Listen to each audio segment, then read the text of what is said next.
In Senate debate, as Republican John James, an Iraq War veteran, faces incumbent Democrat Debbie Stabenow.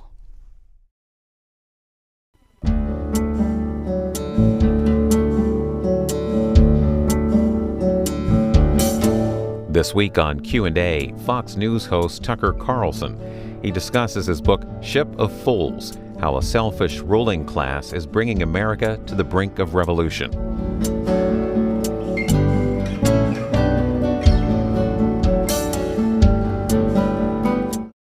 Tucker Carlson, author of the book Ship of Fools. Who was Mrs. Raymond? Mrs. Raymond was my first grade teacher in La Jolla, California in the school year 75-76. And she was kind of I would say, the liberal archetype of the time. She was sort of willowy, blonde, wore Indian peasant skirts with long wind chime earrings, and she was a kind of political activist / first grade teacher, and spent most of the year trying to make us, like her, Earth Mother liberals. And I've thought a lot about her in the years since because I deeply resented this. Not because I was some right-winger, but because even as a first grader, I didn't like having views forced down my throat. But in retrospect, her politics have in some ways become my politics.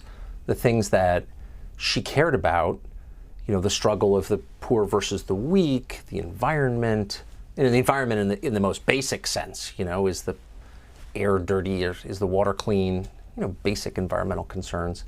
She loved animals. She thought the American Indians were cool. And in the course of thinking through this book before I wrote it, I was thinking of her and thinking of how few people like her still exist and how bewildering she must find the world now, where the people who claim to have the views that she has, or had anyway, are kind of aligned with these enormous corporations against the powerless. And it's just, she was, to me, kind of a metaphor for how so inverted our politics are from the way they were when I was a kid. I want to show you a close-up photograph of your cover and then go around the horn as quickly as we can. It should be right up there on that screen. You can see those folks there. I just need a couple of lines from you on Maxine Waters. Maxine Waters is a congresswoman from Los Angeles, whose district has gone from being overwhelmingly African-American, overwhelmingly Hispanic, which is sort of a window into the demographic change that's really reshaped our politics. But more than anything, she is a person for whom race describes every problem and every answer to every problem. And part of the argument I make in the book is that most racial debates in this country are really economic debates. And that the race question, while real, and there's a history of, obviously, of racial sadness here, are a distraction from what we need to be talking about, which is how the economy is apportioned. Mitch McConnell. Mitch McConnell, obviously the Senate Majority Leader, and an accomplished tactician, and I would never argue an evil person, but in some ways kind of the embodiment of the political establishment in Washington, and maybe an impediment to the sort of change that we need. Jeff Bezos.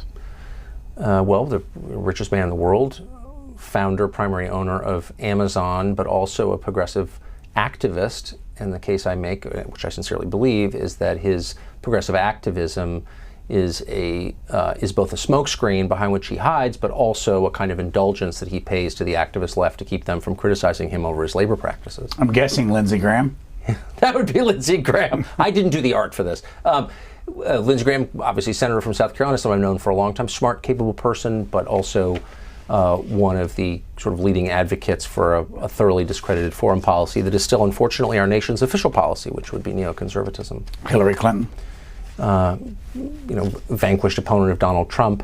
I don't go into her views so much as in the book as I do into the attitudes that she embodies. But basically, the key political problem we face now is that nobody's learning the lessons of the last election. And there were lessons, I think, that we need to learn.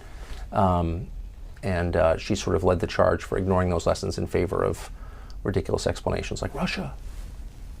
Mark Zuckerberg. Founder of Facebook. And someone whom I would argue in an earlier time would have come under real scrutiny from liberals for the way he's conducted his business practices. And who would be, I think, under attack for what his company has done to privacy in the United States, but isn't, because he's a member of a pretty small social class that kind of makes all the decisions and provides all the news coverage. Nancy Pelosi? Nancy Pelosi, part of the, obviously former House Speaker, perhaps future House Speaker, but part of the Democratic Party that doesn't exist anymore, that's about to be swept away by the activists taking over the party and probably doesn't know it. Bill Kristol. My former boss at the Weekly Standard, and a very humane boss, I would say, but one of the people in Washington who, never liked Trump, which is entirely legitimate, obviously, but who has been, I would say, sadly driven crazy by Trump, and wound up taking positions that he never would have held were it not for Trump. Someone who's deeply threatened by the existence of Trump, far out of proportion to Trump's threat, I would argue, and is kind of a sad sort of case study in how you can be destroyed by this stuff if you let it. In your introduction, you say our leaders are fools, unaware that they are captains of a sinking ship. This book is about them. I assume it's about those folks up there. Yes. Why are they fools? They're fools for two reasons. Because they made a series of very large and catastrophic bad decisions, not without precedent in human history. A lot of people make bad decisions. I have made bad decisions. That doesn't make you a fool. It makes you a human.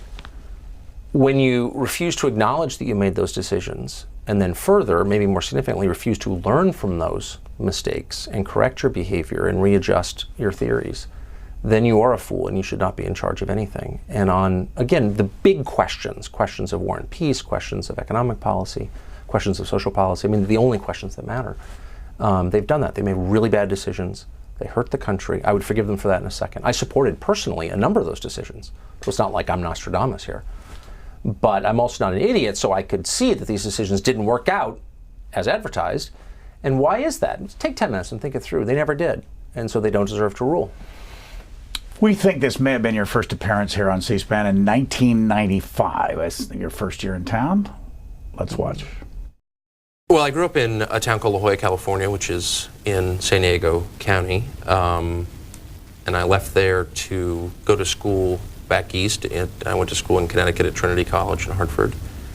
And then I left there in 1991, got married, and moved to Washington and began writing for a magazine called Policy Review at the Heritage Foundation. I spent a couple of years there, and then I went to Little Rock, Arkansas to write editorials for the newspaper there, the Arkansas Democrat Gazette, for a man named Paul Greenberg. Mm-hmm. And I came back about a year and a half ago to write a book on crime, which I'm just finishing up. And in August, I came to work at the Weekly Standard, which started in September of this year. Why did you get rid of that bow tie? I don't know, but I'm glad I quit smoking because I can hear the Camels in my voice there. You can tell I'm both hungover and smoking too much. That's the first thing I noticed, and obviously I'm fat, which kind of goes, for me, it's like every other year I gain too much weight, and I'm like, wait, my clothes have shrunk. Why did I give the bow ties? I gave her the bow ties. I wore them all my life. I wore them in high school. We had a dress code. And then I wore them until I think 2006, and I really honestly gave them up because people always mock me and want to fight me over them. Obviously, it's a deeply provocative piece of neckwear. But I really gave them up because somebody said to me once, "Oh, did your agent suggest you wear that?" As if it was like something false, an advertising gimmick or something. And that almost hurt my feelings, so I gave them up right there. Why'd you write this book? Because I really meant it, because I've been brooding about it. By the way, I think that may be the only book on the market this year that's not about Trump. Trump's mentioned a couple of times, but it's not about Trump. It's emphatically not about Trump. It's about why we elected Trump. And I just couldn't get past it. I couldn't get past the idea that the country voted for Donald Trump. Why would you do that? It's not an attack on Trump. I actually think Trump is right in a thematic sense about a bunch of different things. But you wouldn't elect Trump unless you really, really wanted to send a message. Happy countries don't elect Donald Trump. Desperate ones do. So what's the message? The message is the people in charge on both sides, all of whom hated him, screwed up. And so this was kind of a chance for them. Look, if your wife runs off with the mailman, you go through a series of grief stages, and the first, of course, is anger at her. Shock! I can't believe she did that. She's awful. What an faithless person. But at a certain stage, if you're a reflective smart person, you say, well, maybe I wasn't the best husband. I mean, it's her fault too. But why would she do that? Maybe I made some mistakes. Maybe if I want to get married again, I should stop making those mistakes so this marriage works. I mean, this is what normal people do when something unexpected happens. And nobody I know, personally know, from living here, spent 2 seconds thinking about this. It was, the Russians did it. Okay, first week I get it. First month, first year even. But they made up these ludicrous explanations, these fantasies that were really designed as palliatives for themselves, as ways for them to avoid responsibility for what happened and to feel better about themselves and to transfer all the rage and surprise into aggression. And I just thought, if my kids behave that way, if one of my kids got thrown out of school, lots of my relatives have been thrown out of school, so it's not inconceivable one of my kids will be thrown out someday. I would understand if they spent the first week saying, I can't believe they threw me out. I only got caught drinking once or whatever. But if my kids didn't at some point say, I didn't take it seriously enough, I screwed up, I played a role in this disaster, I'd spank them. How old are your 4 kids? Well, they're a little old now for that, but my oldest is about to turn 24. My second was just born when I first did your show. My second is 21, my third is 19, and my fourth is 16. What do they do? One works at a television network in New York. Which one? Cheddar. I probably shouldn't say that out loud, but it's a new streaming network. She's very smart, one of my favorites. My second is a college senior. My third is a college freshman. They all went to the same schools. And my fourth is a sophomore at the high school that the other ones went to. Did they go to a private school here? They all went to boarding school, as my wife and I did, and our parents did. And then they all went to college together. They're definitely close. Which college? They went to a college not that far from here. I don't want them to get hassled, so I can't say. But they all went to, they all did well in school. Better than I did. I didn't get into any colleges. And I get into college because my girlfriend's dad was on the board of a college. Not a great college. But anyway, my kids, thanks to my wife, actually studied and did their work, and they're pretty on top of it. So you won't tell us what college? They all went to Harvard for the head of the Charles Regatta, and then they went back to their own college, which is UVA. So, and they like it. Sorry, that's my Harvard joke, which I always tell. When I was at Harvard for an afternoon. Robert Kagan. I want to show you some video of Robert Kagan. We've had him on a lot over the years. His brother, Fred. Yes. His wife, Fred's wife, Kimberly. His father, Donald. Let's see 42 seconds of Robert Kagan in this year, 2018. We already see sort of signs that democracy is not enjoying the kind of support that it once enjoyed around the world. We already see the return of geopolitics, and even in the United States, we see the return of protectionist tendencies.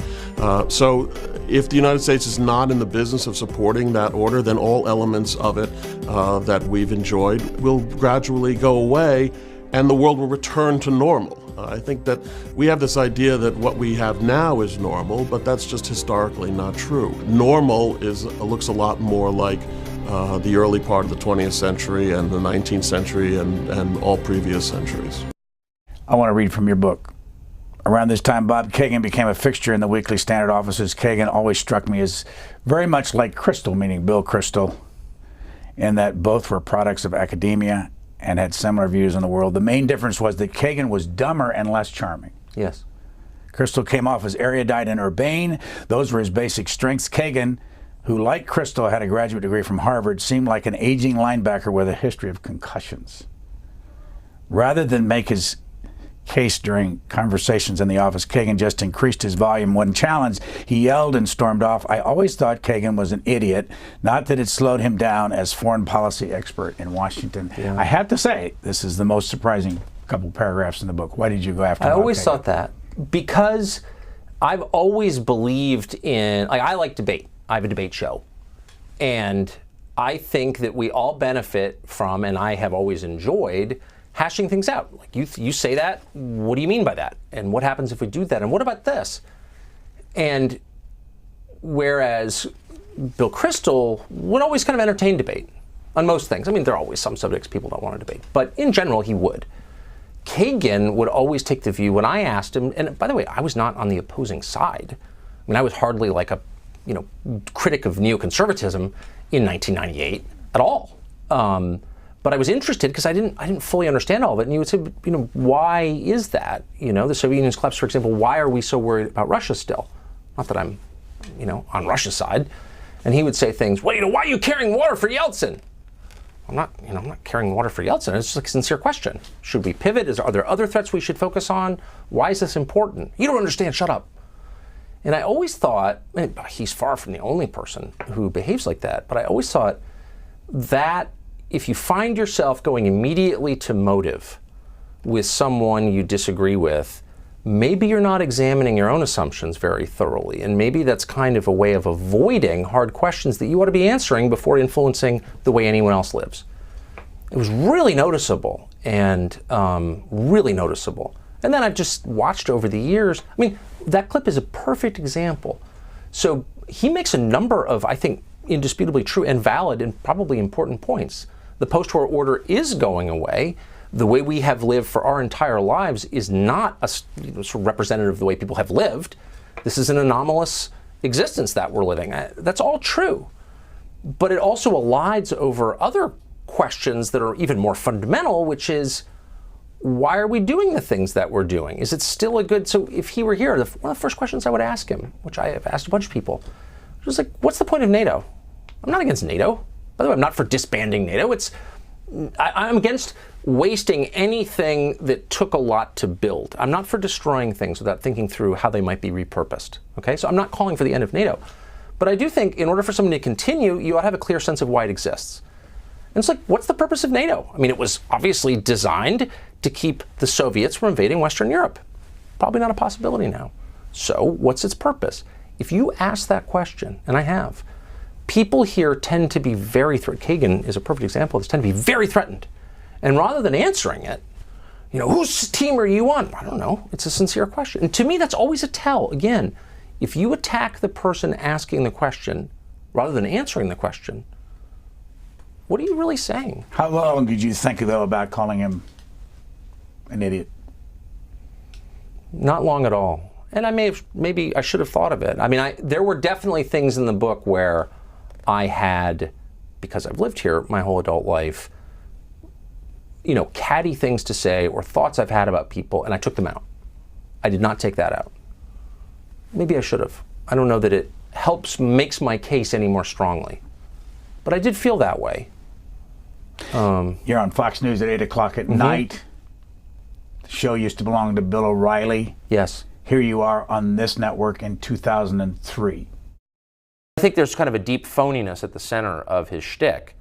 And again, as I say, the shtick is sort of built on this perception that he is the character he plays. He is every man, this kind of, he's not right-wing, he's a populist. This kind of Irish Catholic populist fighting for you against the powers that be.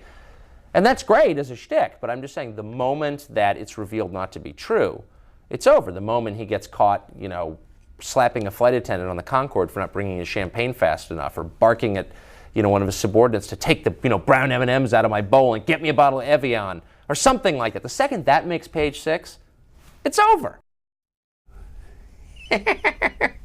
15 years ago. 15 years ago. Are you surprised that you're in his slot right now? I'm surprised by everything that happens. I mean, like most people, I assume that tomorrow will be a pure extrapolation from today. What happened to him, though? He's still around. He's on Newsmax. It's so funny. He hated me for that, and fairly. He didn't attack me. I attacked him out of nowhere. I don't do that anymore. I try not to do that. I just did it with Bob Kagan. But in general, I try not to, pick fights when it's not necessary with people who aren't, like, much more powerful than I am, like Google or China or whatever. But I do think I have learned since I've been in a slot for 2 years that, I was never friends with O'Reilly. He never liked me, again, because of that, I think. He had every reason not to like me. But I definitely respect what he did in a way that I didn't before I did it myself, or tried to do it myself. Very hard job. Not super hard, but I mean, you can go crazy in the job. A lot of people do. And O'Reilly was a very tough person in a good way. and a very skilled broadcaster, and naturally, and probably in a way that I'm not. So I apologized to him for that after he got fired, because I've always felt bad about it. Once I realized, wow, you know, it'd be like we take the light switches in our homes for granted, but if you had to wire your house from a manual, you know, you would never look at an electrician the same way. You would think, boy, you possess knowledge I don't have, and you have skills that I'll never really understand. And so I've said, I have a whole trail of things that I have said that I now disagree with or regret, or wish I had not said, but that's the nature of talking a lot. When you get home after a show, what's your wife say to you? She's really nice to me when I get home, which is probably one of the reasons I haven't gone crazy yet. We never talk politics, ever. And we haven't, you know, I've been with her since we were 15, and she's not that interested, and that's a huge blessing for me. Does she watch you at night? She does, and she never has before, ever. I mean, the history of, you know, I've been on TV for more than 20 years, and she's never watched, because we have all these kids at home, and now our youngest is gone, and she does watch, and she texts me during the show, throughout the show, which I'm grateful for, because it's hilarious, and our views are aligned for sure on that and pretty much everything else. But you know, I have a lot of trouble being criticized by my wife, because she's one of the few people whose criticism I take seriously. Obviously, I'm criticized all the time, and some of it's deserved and some of it's not. But if you let it bother you, you know, you go crazy. What does she ever say to you that's criticism? Well, I've said to her, you know, you're one of like 3 people whose opinion I deeply care about. So if you're gonna tell me to change, and please do, but, you know, couch it. And she'll say stuff like, you know, I understand why you got mad, but I don't think getting mad on television is, you know, probably the best response. I don't think it looks that great. Who's been the baddest at you that has appeared on your show? Oh my gosh, Stormy Daniels' lawyer. Didn't you call him? What did you have on the screen? Something creepy like porn lawyer. Yeah, that's what we called him. Did he know that was coming? Probably not. Well, I've always called him that, and he was mad that I was calling him that. But it's interesting. You know, you really get a sense of people. The experience that happens to me most is because I do a lot of preparation for the show, and I'm reading about someone all day long or for a couple of days before that person comes on. You really have a sight picture of the person. You know, I know exactly what this person's about. And often it matches the experience of being with the person, but sometimes it really doesn't.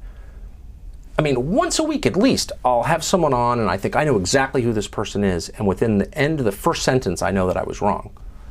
You can just smell it. I mean, I get a really strong feeling from people, and all the time I just had one who I thought, this person, I just can't, I mean, this is ridiculous. And this woman comes on, she's a lawmaker, and I just instantly liked her, just instantly.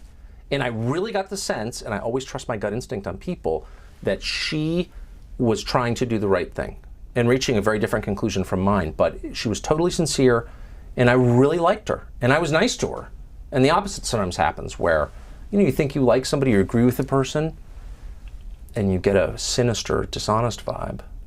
Here is a famous moment in your life from 2004, the actual date I don't have, but you'll remember this. It's only 17 seconds. 17 seconds. How old are you? 35. And you wear a bow tie. Yeah, I do. I do. So this is... No, I know. So this You're is right. theater. No, let me just go. No, come on. I do think you're more fun on your show. Just my opinion. But can okay, you say, just next, Jon Stewart goes one-on-one with his fans. You're as big a dick on your show as you are on any show. What was that particular moment like, and what was it like when the show went off? Well, I mean, by the way, let me just say, in my semi-defense, I've never denied that description because that's true. And I try not to be, but, you know. I mean, I work in cable news, so of course I am. I try not to be to people around me, though. But whatever. Yeah, of course that's right. It was completely surprising. I mean, I didn't see it coming. I didn't know I wasn't prepared at all. I wasn't expecting that. That's not the segment I thought we were doing. It was 100% my fault. But I really didn't understand his criticism. If the criticism was, you're a jerk, or as he put it, you know, yeah, okay, that's true. But his criticism was that we suck up, or I suck up to politicians. Boy, of all my many sins, that's never been one of them.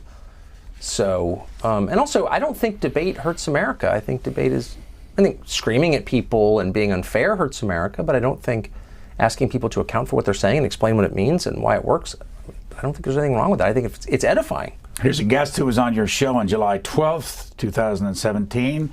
His name, Max Boot, and you talk about him in your book. Let's watch. I'm merely saying you supported the invasion that of Iraq, you have been consistently wrong, and many people have been wrong. I've been wrong about a ton of things. You sort of wonder, like, well, maybe you should choose another profession, selling insurance, house painting, something you're good at. I guess that's kind of the point. Is there no sanction Tucker, for being as wrong as you I would have? be happy. I would be happy to hold up my record of foreign policy prognostication against yours. And by the way, to underline the fact, you supported the Iraq War, and then when it went bad, you opposed it, which doesn't take any moral courage.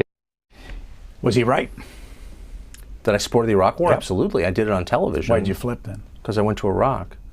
And I went to Iraq in December of 2003 and was completely shocked by it. Mike Kelly, who I really loved, who was editor of The New Yorker and then at The Atlantic, Washington Post columnist, was killed in the, I know you knew him, and was killed in the invasion of Iraq right near the airport when the vehicle he was in flipped upside down and he drowned in an irrigation canal. And so I wanted to go see that. I had some other things I wanted to do, so I went for Esquire magazine to Iraq and was really surprised by it and came to all kinds of realizations that basically comported with my previous instincts, which I had ignored because I got sucked into the partisan nonsense around that war. And so I would say there was a point at which I lacked moral courage. That's true.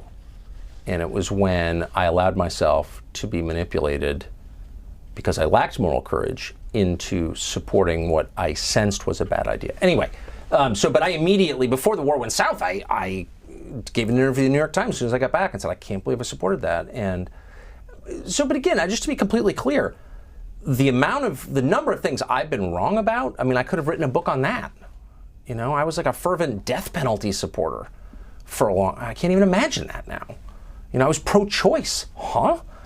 You know, I mean, I've had so many dumb ideas that I talked myself into over the years that I just find totally repugnant now. America has changed an awful lot since I was a kid, and so have my views because the evidence has changed. Anyway, I would just say of Max Boot, I mean, this is a perfect example, and it's not that Max is the wrongest person in Washington, he's probably in the running, but that he keeps being referred to as this august foreign policy expert when it's actually ludicrous. I think I include in the book a list of, and again, I don't want to be mean to Max Boot, who's obviously got his own problems, but his own problems? I mean, you have to, you know, if you're like calling for the invasion of 19 different countries, what's going on with you? But anyway, it's that he keeps getting hired.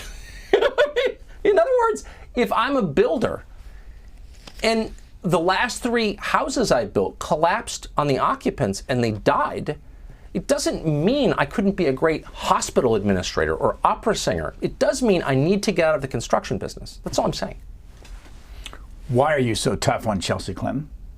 Oh, I'm not. I'm not tough on Chelsea Clinton. I'm tough on the class of people that produced her and that she symbolizes. I mean, look, one of the realizations I've had, and I just want to be totally clear, I'm not the son of coal miners. I'm not the voice of the working class. I'm actually a fairly close observer of the class from which Chelsea Clinton comes because I've lived around it my whole life. So I'm not, I just want to be clear, I'm not a radical populist at all. My instincts are probably elitist.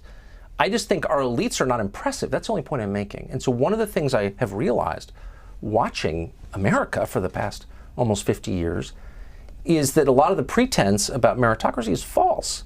There's some elements to the game that are absolutely rigged, and especially the schools. I mean, that is, you know, it's, if you believe that Harvard is taking, you know, the 2,000 most impressive kids in America every year, you know, I want to believe that, but the evidence is overwhelming that that's not true. So what bothers me is not simply that the system, in parts, not the entire system, but parts of it are rigged. What bothers me is the sort of self-righteousness that one encounters from the products of the system, who act as if everything they have is a product of their brilliance and hard work and wise choices. I mean, much more broadly, let me say quickly, as I get older, I realized how much of my own life had nothing to do with me. And so I got into TV really young. I started making good money pretty young. And one of the mistakes I made was thinking that I was like really talented. And I actually wasn't that talented, and I was actually kind of lazy in a lot of ways. I didn't take my own job that seriously, and it took a couple of firings for me to realize that. And I finally got fired in a way that, from MSNBC, that left me with like no money and 4 kids in private school. And I really spent a lot of time thinking about this. Like, how did I get here? I really screwed this up. And again, one of the things I realized was my success itself was not really deserved. It was just sort of right place, right time, like so much of life is. And I began to rethink my assumptions about cause and effect. And it was very obvious. I don't know why I haven't thought of this. So if we believe that we're the product of our choices, like, what about the girl in our 5th grade class who died of leukemia? Was that the product of her choices? No. There are a lot of big things that happen, including death itself, over which we have no control. Why were you fired from MSNBC? I was fired because the format changed. I was hired as part of MSNBC's strategic attempt to ape Fox and become a kind of Pepsi to their Coke. And so I was the lead anchor on the channel, and it didn't do that well. I didn't blow up the channel, but it was not a huge success. And then they decided, Keith Olbermann went left, got huge numbers, and they decided to become a liberal channel, just as a business decision. I don't think it was a crazy decision. Here's a 2006 clip of you and somebody you'll recognize. I am in no way comparing the moral. I'm not comparing. I'm not comparing this. The moral value of talking points from the DNC. It's incredible. There's no comparison. It's incredible. You could go through the whole list. I literally expected him to say Hillary in 08 in the end. I mean, every single line is like, I've heard it all before. Where's he getting this? How does he get the New York Times in his cave is my question. Here's my question. Yes. Osama bin Laden, the whole mastermind behind 9/11. Yes. The guy who attacked us and killed thousands of Americans, does another videotape, threatens America. Yes. On MSNBC with Chris Matthews and Joe Scarborough and Tucker Carlson, that's an occasion to pile on Ted Kennedy. I like her so much. I've always liked her. She's fun to debate. She's fast, and she's genuinely smart and nimble. You know, there are people who are like great actors or great debaters with a script. But you could just pick a name out of the phone book and throw it at her, and she's cat-like. So she was a great pleasure to do shows with, and a nice person too. I've always liked, and actually in her way sincere. I don't agree with her conclusions, obviously, but I've always liked Rachel Maddow, and still do. But she got my slot when I left, and has done amazing things with it, and good for her. I never begrudge her success. But anyway, the only point I'm making is, you start to realize that it's a combination of good decisions, but also good luck. I mean, that's life. Or bad decisions and bad luck, or a combination of the two. But this idea that, the people who have the most deserve it more than anybody else is insane, actually. And earlier generations of rich people, of our leaders, of our ruling class, understood that, and their hubris was tempered by Christianity, or whatever their faith was. But it was tempered by the understanding that they're not wholly responsible for what they have. And so they have a debt to the people who are less fortunate. Remember that phrase, less fortunate? We don't use it anymore because nobody believes it. The people in charge truly believe that they're more successful because they're better. And if you really believe that, you have all kinds of, pretty unattractive attitudes about the rest of your country. And this is very common in a lot of other places throughout history. The ruling classes felt this way. But it doesn't work in a democracy. That's my only point. The new ingredient in this recipe is democracy, the idea that every person is equal in his political power. What do you say to the people that suggest that on your new show, it's a made-up formula, that you figure out what that audience out there wants and you play to that? It's hilarious. And that the producers meet and they say, now, if we keep talking about this issue, if you find somebody out there that's not nearly as good a debater as you are, that's Tucker, funny. Bring them in and chew them up. There are a million criticisms I think you could level at me, and a lot of them I agree with. But that's like ludicrous. I mean, For a couple of reasons. One, there's never any, literally in almost 2 years, I've never had any even input from management. I mean, Rupert Murdoch he's a newspaper guy, so there's a long tradition of the publisher not interfering with the editorial product, and he's very much from that school. He hires you and then lets you do your thing. So I've never had any input from the channel on content. How many people work with you every day? Oh gosh, a ton. There are technical elements to television that I don't even understand. No, I'm talking about substance. Content, not substance. 15 maybe. Who decides who's going to be on? Well, every morning at 10, or 10:30, I get a distillation of a lot of news put together by the producers, and just of conventional news sources, a bunch of stories. I've read a lot of them already, but not all, and of available sound. And then I kind of put it in order, and this is what I would like. Here's what I think the lead is. Here's the other stories we should do. Some of them are long-term projects. We're trying to book this person or that person or some project that we're doing. But I send it in by 11:15, 11:20, 11:30, and then the producers, the bookers, get on booking those people, and it goes from there. And then I usually get in, I try to stay home and work, and then I usually get in around 4:30, and I really try to write the lead. We have a writer who's very good, but on the lead, I try to write that, and often, like last night and the night before, I didn't send it to my producers until a little after 7 for an 8 p.m. live read. So there's a lot of scrambling, and they're very nimble. But the point is, our formula, there's no formula, it's what I'm interested in.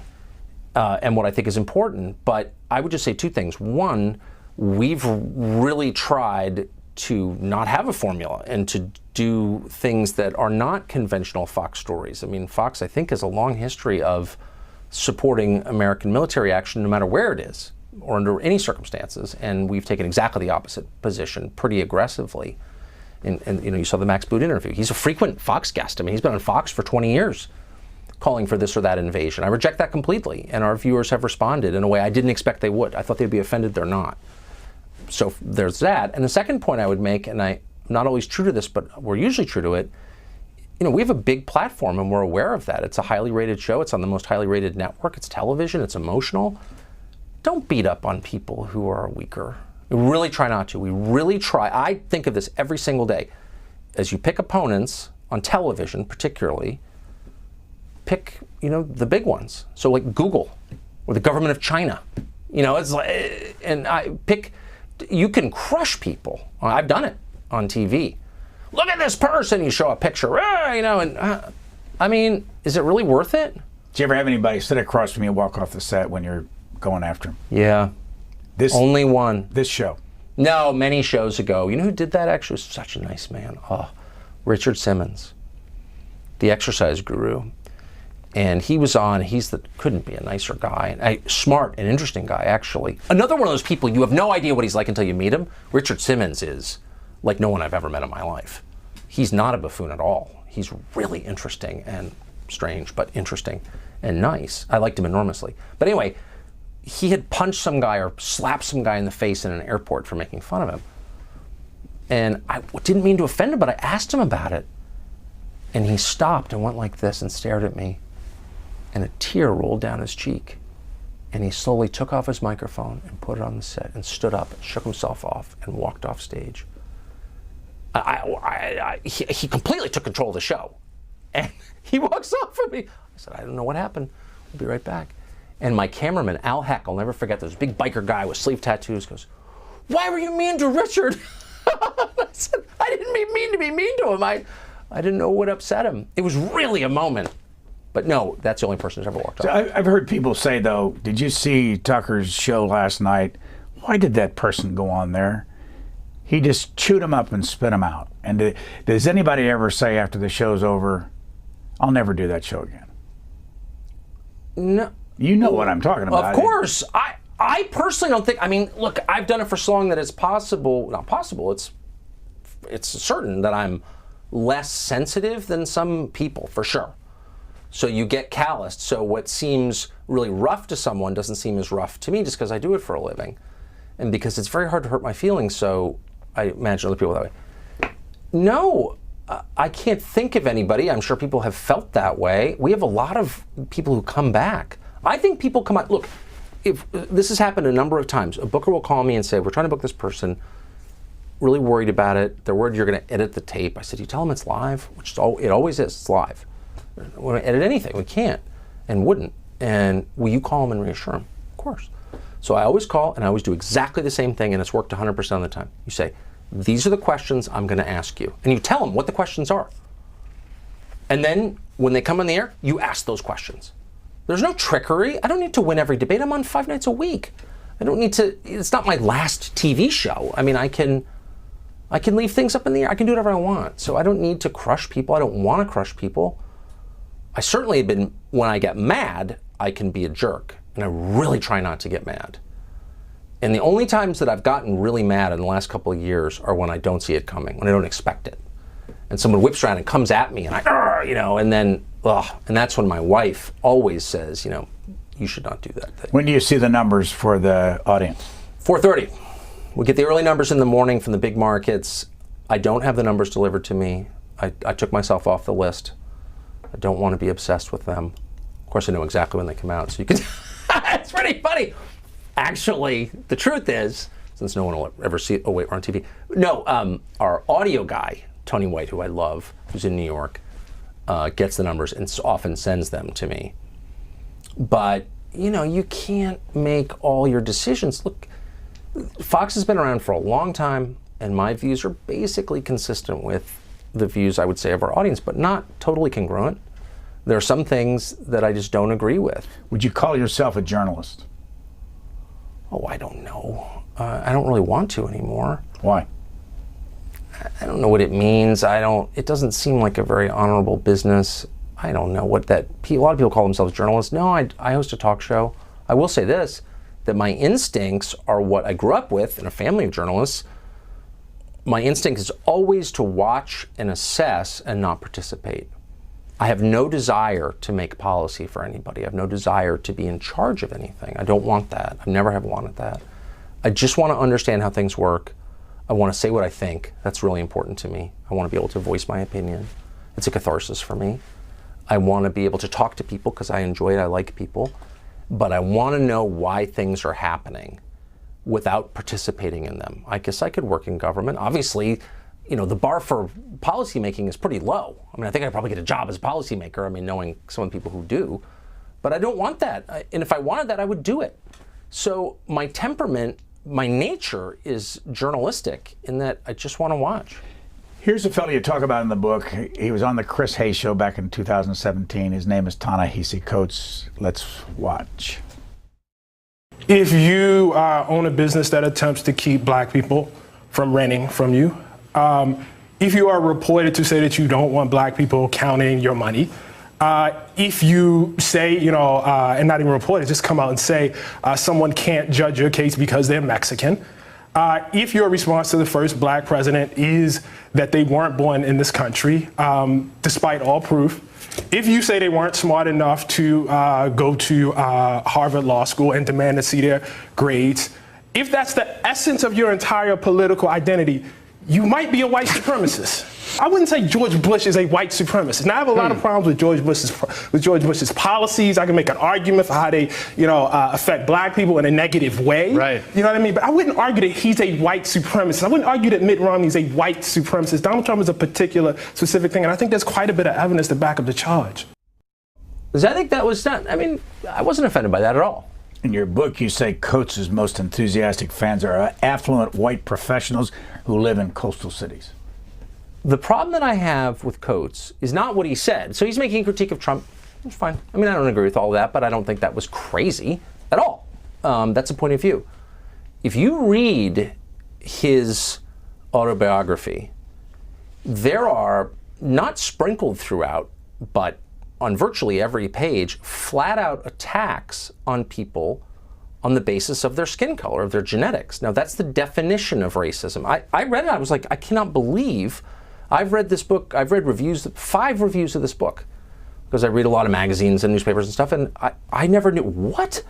You're allowed to call white people a disease, a cancer on the world? What? I mean, I don't even know if you could make that case. You can't argue that a group of people, by virtue of their genetic makeup, is morally inferior to any other group. That's the definition of racism. Like, what? You write, by this point in the book, you begin to wonder if there's something psychologically wrong with Coates. How could you, if I was reading a book, even by someone I liked or agreed with on most things, who said, you know what the real problem is? You know, I don't know, Polynesians. Every one of them. The thing about Polynesians is so you'd be like, what? I don't know. I mean, maybe they're bad Polynesians. Of course they're bad Polynesians. Also good Polynesians. A person's character isn't defined by whether he's Polynesian or not. That assumption itself is poison. The most important thing about you is your race. This is why I began to conclude that I am a liberal. Because I grew up around liberals who made that case consistently. You are not the sum total of your genes. Because once we start thinking that other people are, terrible things can happen.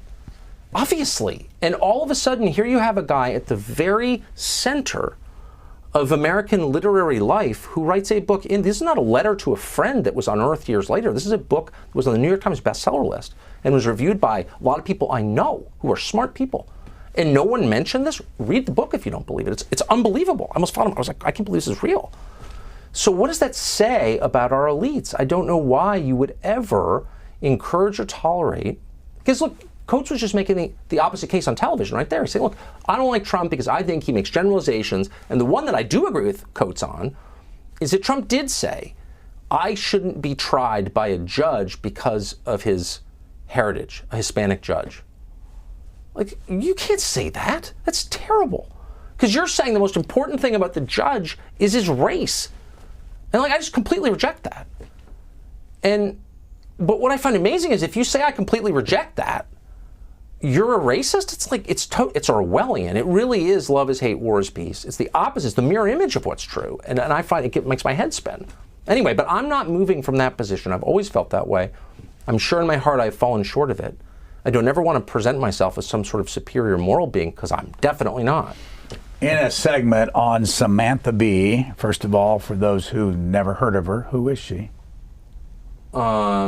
She's like a Comedy Central alum who has a weekly show on television, like a comedy show, but really sort of now a political show that is kind of everything I dislike about the modern moment, in that it is basically moral. It's a sermon posing as kind of crypto-political comedy.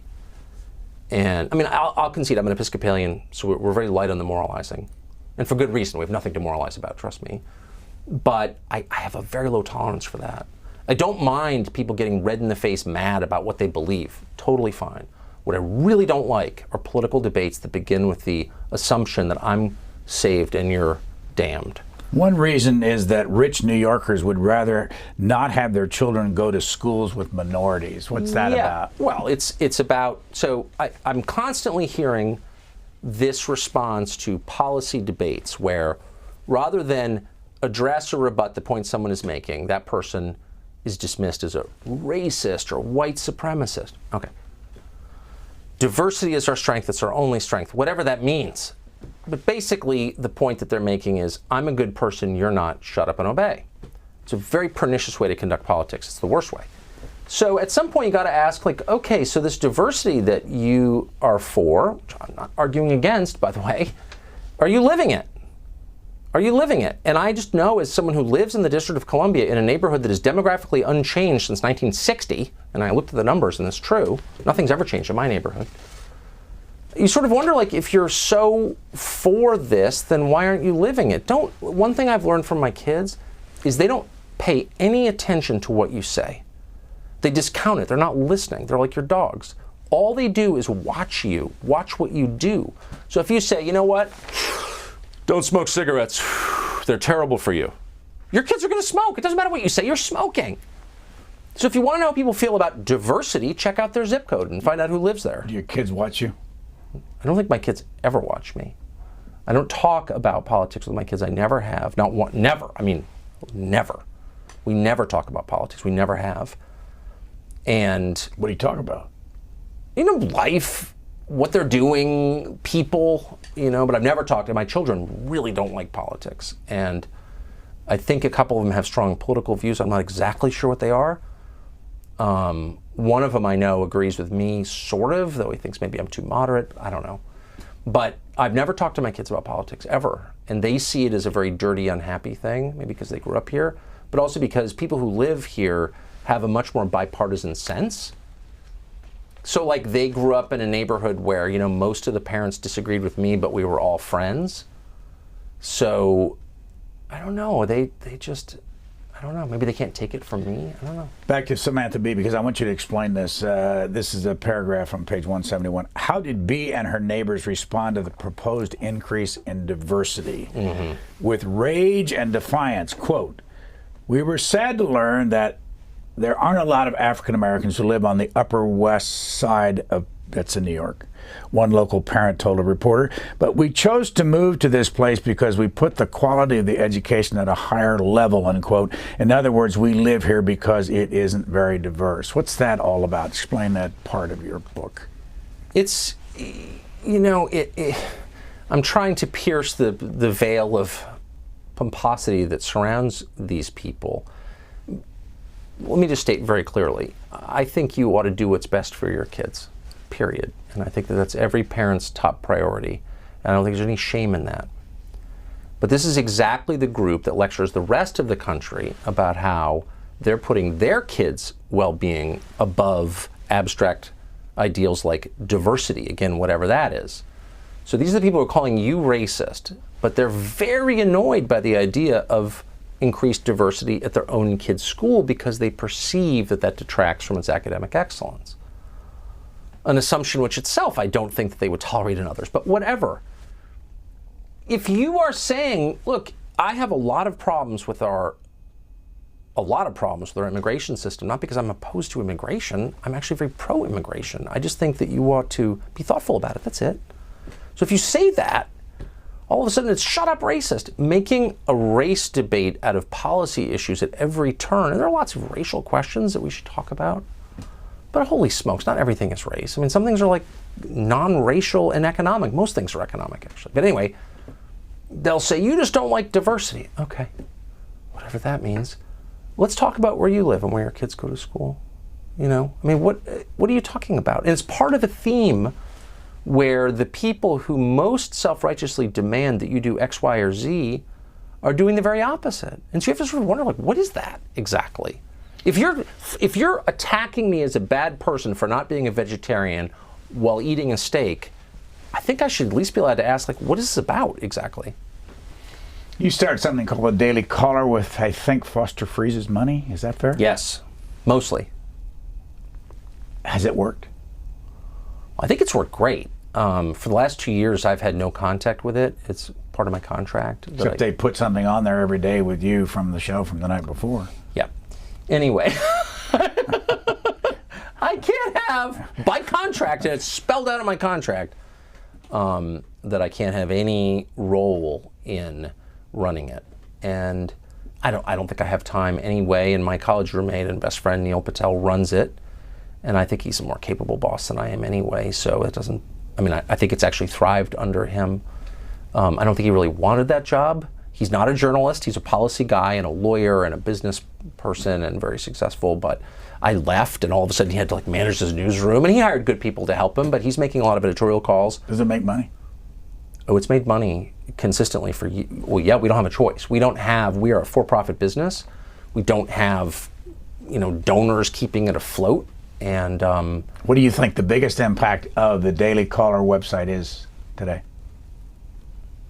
Well, I think it's funny. So much is not being covered. I would hope that the Daily Caller is filling the holes, not just helping people engage in partisan battle, well, probably that too, but filling the holes where, other coverage should be. So Trump has taken up all the attention, which is fine with him, by the way, and it's fine with the people at most news organizations. Really every story, not every, but many stories are variations of the same story, which is, can you believe how bad Trump is? Fine.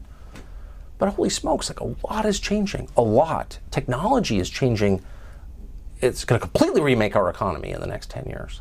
I don't know anyone who disagrees with that. So that ought to be the subject of a lot of reporting, and I think the Daily Caller is on some of that. And so adding to the sum total of useful information about the world to help people understand, like, what is this and what does it mean?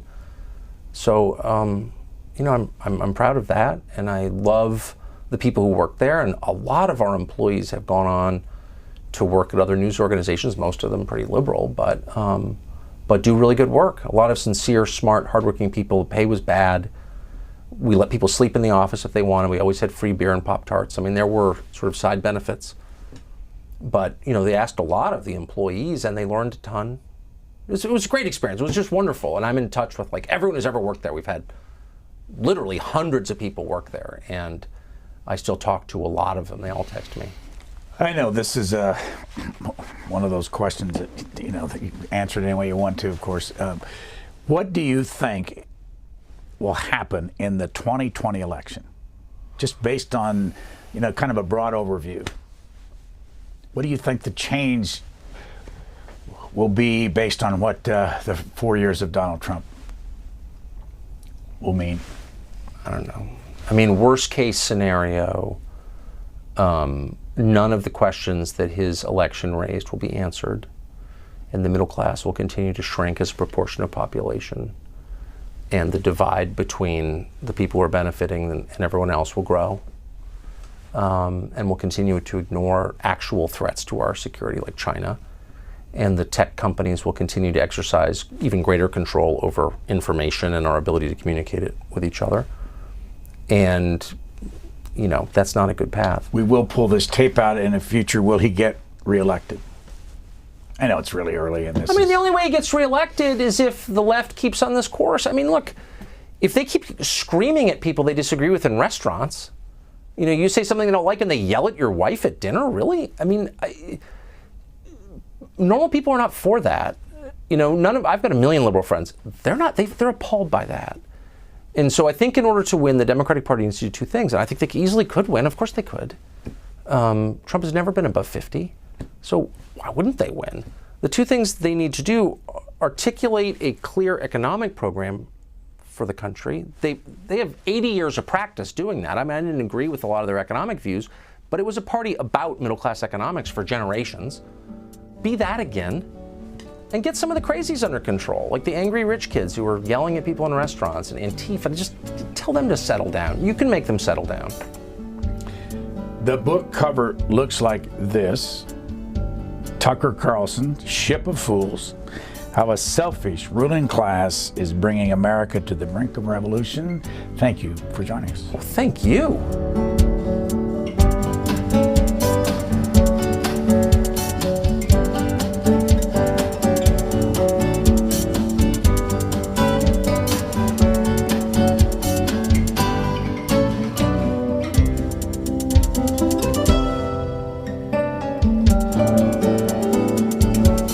Free transcripts, or to give us your comments about this program, visit us at Q&A.org. Q&A programs are also available as C-Span podcasts.